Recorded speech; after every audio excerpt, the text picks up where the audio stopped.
সংঘর্ষ। ঢাকা মহানগর এলাকায় ব্যাটারি চালিত রিকশা চলাচল বন্ধের নির্দেশ দেয় রাজধানী দয়াগঞ্জ মোড়ে সড়ক অবরোধ করে বিক্ষোভ করছেন চালকরা। পরে সড়কে তীব্র যানজটের সৃষ্টি হলে পুলিশ তাদের সড়ক ছেড়ে দেওয়ার অনুরোধ করে, তবে সড়ক না ছেড়ে তারা পুলিশের উপর আক্রমণ চালায়। এতে 2 পুলিশ সদস্য আহত হয়েছেন বলে জানা গেছে। আজ বুধবার দুপুর 12:30টার দিকে বিক্ষোভ শুরু করেন ব্যাটারি চালিত রিকশা চালকরা। এ বিষয়ে যাত্রাবাড়ী থানার ভারপ্রাপ্ত কর্মকর্তা ওসি মোহাম্মদ ফারুক আহমেদ গণমাধ্যমকে জানান, মূল সড়কে ব্যাটারি চালিত রিকশা চালানোর দাবিতে দয়াগঞ্জ মোড়ে অবরোধ করে চালকরা। পরে সড়কে তীব্র যানজটের সৃষ্টি হলে তাদের সড়ক ছেড়ে দেওয়ার জন্য অনুরোধ করা হয়, কিন্তু তারা পুলিশের অনুরোধ না শুনে উল্টো আক্রমণ চালায়। এতে করে 2 পুলিশ সদস্য আহত হয়েছেন। তাদের হাসপাতালে ভর্তি করে প্রাথমিক চিকিৎসা দেওয়া হচ্ছে। এর আগে মঙ্গলবার ঢাকা মহানগর এলাকায় 3 দিনের মধ্যে ব্যাটারি চালিত রিকশা চলাচল বন্ধের নির্দেশ দেন হাইকোর্ট। বিচারপতি ফাতেমা নজিব ও বিচারপতি মাহমুদুর রাজির হাইকোর্ট বেঞ্চ এ আদেশ দেন। স্বরাষ্ট্র সচিব, স্থানীয় সরকার সচিব,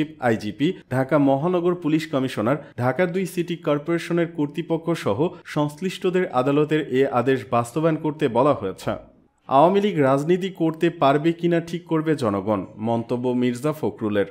বিএনপি আওয়ামী লীগকে রাজনীতি করার সুযোগ দিচ্ছে বলে কিছু গণমাধ্যমে প্রকাশিত হওয়ার খবরটি সঠিক নয় বলে দাবি করেছেন বিএনপি মহাসচিব মির্জা ফখরুল ইসলাম আলমগীর। তিনি বলেছেন, আওয়ামী লীগ রাজনীতি করতে পারবে কিনা ঠিক করবে দেশের জনগণ। বুধবার দুপুরে ফেনীর ফুলগাজী উপজেলার শ্রীপুরে ইস্কান্দার মজুমদার বাড়ি প্রাঙ্গণে বন্যায় ক্ষতিগ্রস্ত শিক্ষার্থীদের মাঝে শিক্ষা উপকরণ ও অসহায় পরিবারের মাঝে ঢেউটিন বিতরণ অনুষ্ঠানে কথা বলেন তিনি। বেগম খালেদা জিয়ার পৈতৃক বাড়িতে আয়োজিত অনুষ্ঠানে বিএনপি প্রধানের অসুস্থতা নিয়েও কথা বলেন মির্জা ফখরুল। তিনি বলেন, জেলে থাকার কারণে গুরুতর অসুস্থ হয়েছেন খালেদা জিয়া। অল্প সময়ের মধ্যেই তিনি চিকিৎসার জন্য বিদেশে যাবেন। খালেদা জিয়াকে মিথ্যা মামলায় কারাগারে রাখা হয়েছিল জানিয়ে ফখরুল বলেন, মিথ্যা মামলায় খালেদা জিয়াকে কারাগারে রেখেছিল আওয়ামী লীগ সরকার। তাকে ছোট স্যাঁতস্যাঁতে কক্ষে থাকতে হতো, যে কারণে তিনি গুরুতর অসুস্থ হয়েছিলেন। 6 বছর জেলে থাকলেও কখনো মাথা নত করেননি খালেদা জিয়া।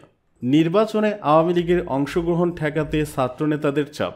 5 আগস্ট শেখ হাসিনা ক্ষমতা ছেড়ে ভারতে পালিয়ে যাওয়ার পর দেশের কোথাও দেখা মিলছে না দলটির কোনো রাঘব বোয়ালদের। এমনকি নেতাকর্মীরা পর্যন্ত পালিয়ে বেড়াচ্ছেন। এরই মধ্যে নিষিদ্ধ হয়েছে দলটির ভাতৃপ্রতিম সংগঠন ছাত্রলীগ। উঠেছে দল হিসেবে আওয়ামী লীগকে নিষিদ্ধের কথাও। এমন অবস্থায় এসে রাজনীতি ও নির্বাচন নিয়ে আওয়ামী লীগকে নিষিদ্ধ করা না করা নিয়ে কিছুটা উভয় সংকটে পড়েছে অন্তর্বর্তী সরকার।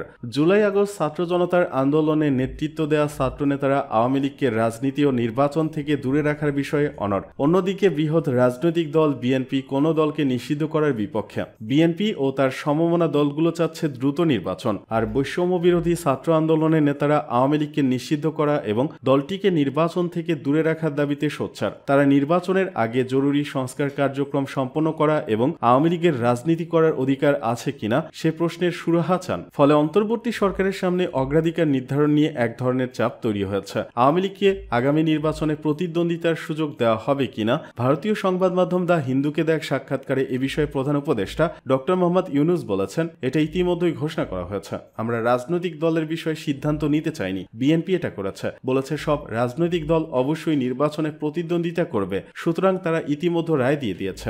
আমরা দেশের একটি প্রধান দলের মতামতকে উপেক্ষা করব না। গত সোমবার প্রধান উপদেষ্টার এই সাক্ষাৎকার প্রকাশিত হওয়ার পর আওয়ামী লীগকে নিষিদ্ধ করার বিষয়টি আবার আলোচনায় এসেছে। এই ক্ষেত্রে বিএনপি একটা বাধা। রাজনৈতিক অঙ্গনে এমন ধারণা তৈরি হয়েছে। বৈষম্য বিরোধী ছাত্র আন্দোলনের নেতাদের অনেকে ক্ষুব্ধ প্রতিক্রিয়া জানিয়েছেন। তারা আওয়ামী লীগকে পুনর্বাসনের চেষ্টা প্রতিহত করতে প্রয়োজনে দ্বিতীয় অভ্যুত্থানের হুমকি দিয়েছে। এই পরিস্থিতিতে আওয়ামী লীগকে নিষিদ্ধ করা না করার সিদ্ধান্তের বিষয়টি ভবিষ্যতের উপর ছেড়ে দেওয়ার ইঙ্গিত পাওয়া যাচ্ছে। আন্তর্জাতিক অপরাধ ট্রাইব্যুনাল অধ্যাদেশের সংশোধনী প্রস্তাবের খসড়া তৈরি করেছে অন্তর্বর্তী সরকার। খসড়াটি অনুমোদনের জন্য বুধবার উপদেষ্টা পরিষদের বৈঠকে উপস্থাপন করা হবে। সচিবালয়ে এক সংবাদ সম্মেলনে এই তথ্য জানিয়েছেন আইন, বিচার ও সংসদ বিষয়ক মন্ত্রণালয়ের উপদেষ্টা অধ্যাপক আসিফ নজরুল। খসড়া আইনে রাজনৈতিক দলের বিচারের ধারা যুক্ত হয়েছে কিনা জানতে চাইলে আসিফ নজরুল বলেন, আদালতকে সেভাবে সরাসরি ক্ষমতা দেওয়া হয়নি। বলা হয়েছে, আদালত যদি মনে করেন তাহলে প্রয়োজনীয় শাস্তিমূলক ব্যবস্থা গ্রহণ করার জন্য সংশ্লিষ্ট কর্তৃপক্ষের কাছে সুপারিশ করতে পারবে।